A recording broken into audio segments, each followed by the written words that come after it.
Yo, what's up guys? Welcome back to the channel. In today's video we're going to be looking at how we can create a ARP within Vital. So I'm going to show you a few ways that we can approach making an ARP within Vital. So let's get right into it. Here we go. We're going to use the initialized presets, initialized waves, tables as well. Let's make some kind of chord out of them. Let's just go for a 7 and let's get that one on 10 for example. Okay, we're going to turn the levels down on all of our oscillators because we're going to control these with a LFO in order to create a plucky sound. So let's do that first of all. Let's set up that LFO. Let's have it like this, around about there, and let's go for something like 1/8 in order to do this. We want it in trigger mode because we want it to keep repeating, so let's set that to the levels of each one of our oscillators, so that will control the pluckiness and rhythm of our oscillators. So let's get them so that they're around about the normal volume around here and there somewhere. So we're looking at around what, 2 o'clock, something like that. There we go, right about there. Let's check this out and see what we have here.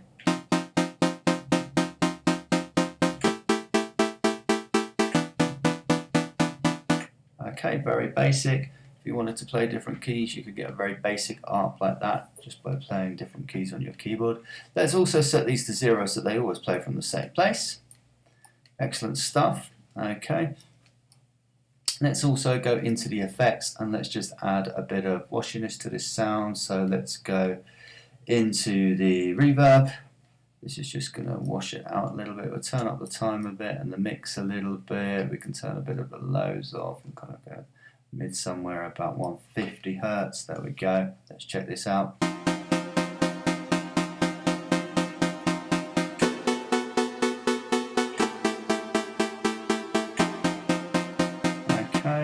We could also add a little bit of glide to the sound so that when we switch between notes we get a little bit of a smoother transition. That would include changing the attack slightly on the main envelope. Let's give it about 10 seconds, around there somewhere. To avoid any overlap of notes, we're going to put it on 1. So if we put this on 1 voice now, we'll avoid any kind of double notes playing. So if I play it now, you'll see.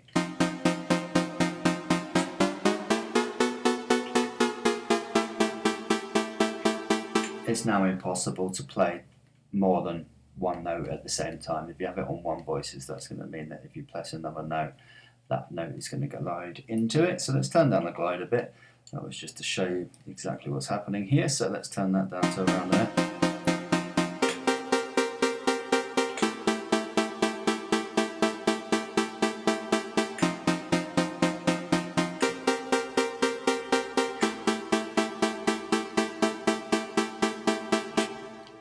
There we go. Okay, so that's a very basic ARP. It's the first thing we've got there. So there's obviously a lot more we can do to this.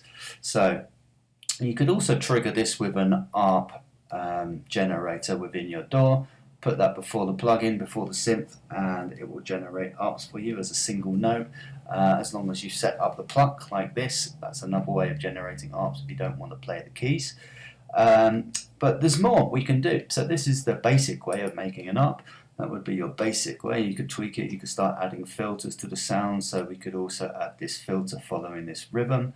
So if we then drag this to the cutoff, we also need to make sure that all our oscillators are going into this filter so that they all get affected. And in order to open this up, what we could do is just drag a macro and put that inside this modulation. So then we'll start on 0, which means at this point actually we need to go right and then it will be off. So we get that, and then if we turn it left, we'll start to filter out.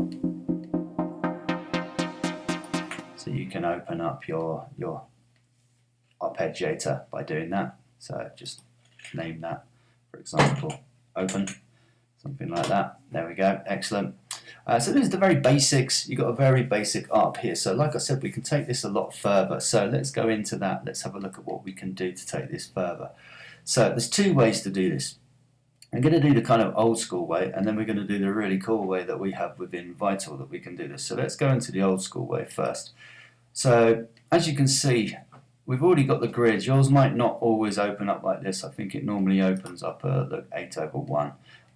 So this one's already changed itself for some reason. I'll go to the other one, you see it's 8/1. All you need to do is just scroll up or down, and then you'll get 24. What's this 24 represent? This 24 is going to represent a notes within the octave, so 12 notes, semitones within the octave. Therefore, we've got 2 octaves in the way of range here that we can move up and down. So if we were to start in the middle, then that would mean we'd be effectively adding +1 octave to each of these oscillators, and then we could go down and we could go up in pitch. So in order to do that, we'd need to set this basically to the pitches here. So you'll notice it puts 48. We're going to copy what we've got in range on our LFO. So what we're going to do is enter value by right clicking, enter value, and we're typing 24 semitones. And there we go, we've now got 24 semitones. We need to do this to all of the oscillators here in this case. Okay, so here we go, same thing, right click, enter value, 24 semitones. There we go, and then we're going to do exactly the same thing with this one here. Okay, we're going to put that one on 24, so enter value, 24 semitones. So these are all going to now move within 24 semitones. So let's see what happens now that we've just got this controlling this. What kind of sound do we get? All a bit crazy, right? So in order to control this now, we're going to switch off the step thing here. Okay, just for the moment anyway, let's just lift this up so it goes to 0. I'm guessing 0 is probably around there. It'd be nice if they could introduce like a 0 point on the central one. Anyway, you can work it out. So let's now go back into the step mode. So this is now going to allow us to go down. So you want steps, you see. This means when I click on here, I'm going to get a step. So if we start on 0 and we go up like, let's say 1, 2, 3 to this one, and then 4, 5, 6, 7, so to this one here, and then we can come up by 3, 8, 9, 10, so we'll come to this one, and then this one can come back down to 0, let's say, and then 1, 2, 3 down, and then let's say 1, 2, so 4, 5, 6, 7 down here, and then 8, 9, 10 would be here. Let's see what happens now that we've got that.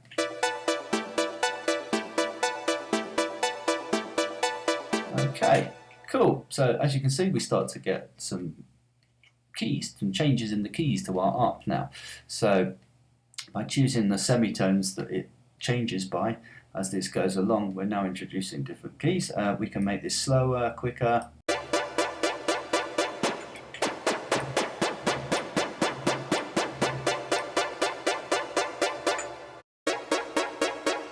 Pretty cool, right? We can come down, make it even slower. That's what we had it on before. Let's come down quite slower.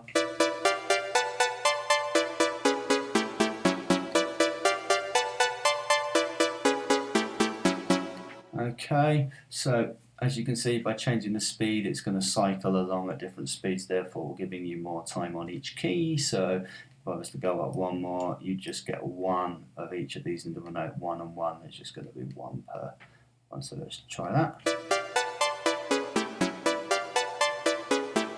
Okay, remember you can always play around with these notes, 2 completely different notes, and that will give you different kind of patterns and different kind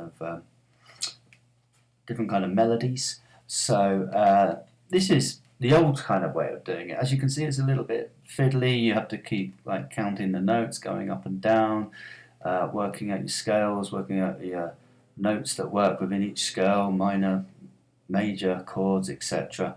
So it can all be a little bit fiddly to do it this way, and it takes a little while to do it as well, as you can see. But we can make this super cool. So if we just turn this one off now, so for example, we'll put a delay on this and we'll make it super slow, like on 32/1, for example. You see that's turned that LFO off. If you remember my macro video, I explain exactly how this all works, so feel free to go back and watch that video if you're not sure what I'm doing there with the delay. Let's go to LFO3, and we're going to do exactly the same thing with LFO3. Let's put this on 24 as well. We'll keep it 8, 24, so we're going along 8 and we're going 24 notes up and down. So we're going to do the same process, drag this to here, enter the value at 24. So I'm going to go through quickly and do this to all the oscillators. Okay, done. There we go. Excellent stuff. So they're all set to 24. Now, this is where Vital gets really cool. So what we're going to do here is we're going to go to underneath the pitch. You can see these little dots. So we're going to go in here. This is a transpose snap. What this means is that when we play our arps or sequences or whatever we play now, we can snap to a particular scale. So for example, say I just wanted all the white notes here. So I could select these and I do exactly the same on this one here. Select every other one of the white notes on here. Do the same. Now remember, you can select whichever notes you wanted to. You could select different scales, etc. by choosing the different notes on here that you wanted to snap to. So it should only use these 4 notes. Okay, so that means if I press play now, first of all, just to hear where we're at with this.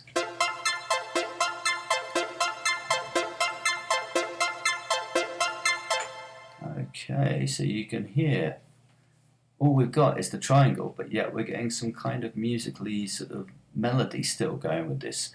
Remember before when I played it with just a triangle shape, it sounded a bit messy.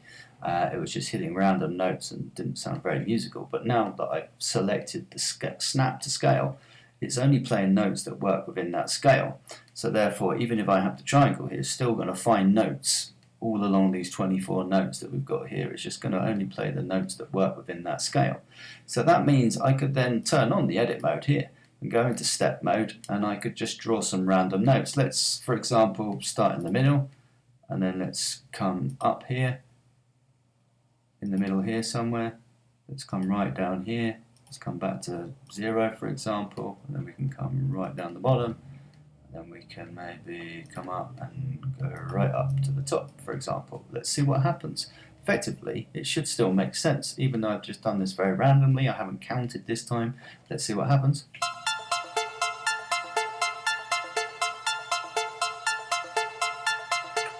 Okay, so you can see it's playing random keys. I can start moving these about. I can get different kind of ideas. I'm just doing it randomly, remember. There's no real figuring out keys when it comes to this, or figuring out which semitone I need to press. I'm just randomly clicking the line there and seeing what happens. Let's find out. Okay, let's move that out. This one down, this one down, this one down, and then come up. Let's try that. Okay, as you can see, it always works. It doesn't matter where I click in here. I'm getting nice melodical patterns. So this is why this is so cool. You can create some really cool melodic sort of arps by using this technique, just by setting the scale in the pitch here, locking it to that scale, and then by randomly clicking in here, you can just generate some interesting melodic ideas for your arps. Okay. You can expand on this as well. So one thing that we could do as well is, instead of using all 3 oscillators in a chord and just controlling all of them exactly the same, you could set up a different LFO for each one of these keys so that they perform the different kind of idea. So let's have a go at doing that. Okay, so I've taken off all the pictures here, as you see. So let's drag this one onto here and right click and enter value and press 24 semitones. Okay, this one is going to be set to, let's say, 2/1, the original speed. Let's go to LFO3. We'll also change the speed of this. Let's go like 4/1 for this one, for example. We can also change the grid slightly, so put this one on 4, and then we can come along onto step. We can do this, for example, and we'll see what happens when we do this. So let's drag this one now into the pitch of oscillator 2. We're just going to enter value once again, 24 semitones. There we go. Okay, and then we just need to do the same thing And now we just need to do the same thing with LFO4. So let's set up an LFO4. Let's put this one on 2, so it just does 2 notes. Okay, we're going to go like this, and then down to here, for example. We want it to play quite slowly, like 4/1, for example. So we've got 2/1, 4/1, and 4/1. Let's change that so it comes down a bit. Let's change this one, sorry. We've got 2/1. Let's make that one quicker. So 1.5, for example. Okay, and then let's just drag LFO4 once again to the pitch here. We'll set the value, enter value, 24 semitones. There we go. Now I've got this one minus 24, this one at plus 12, and this one at 0. Let's see what happens when we press the key now.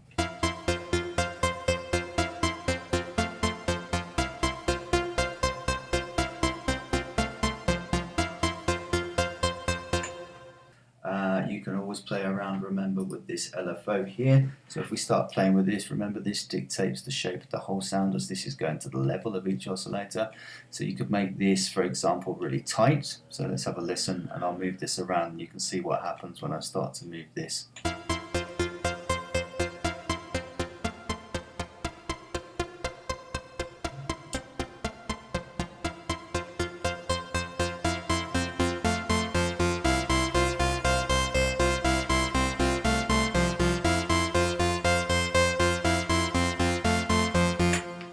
Okay, so there we go. That's just another little tip at the end there. Remember, that's basically acting like an envelope and controlling the shape of your actual source sounds. So by just moving that and changing the speeds as well, you could change the speed of the LFO. Remember, you can always go in and change the notes that you've selected here, and then it's going to give you a different result. So if I just very quickly was to go through here now and change a couple of these notes, for example, add some more notes in here. Let's say we add those notes in here, so now we got this, and we do the same here, and we go and do that. We should now get a different kind of melodic sort of pattern as we play this. Let's check it out.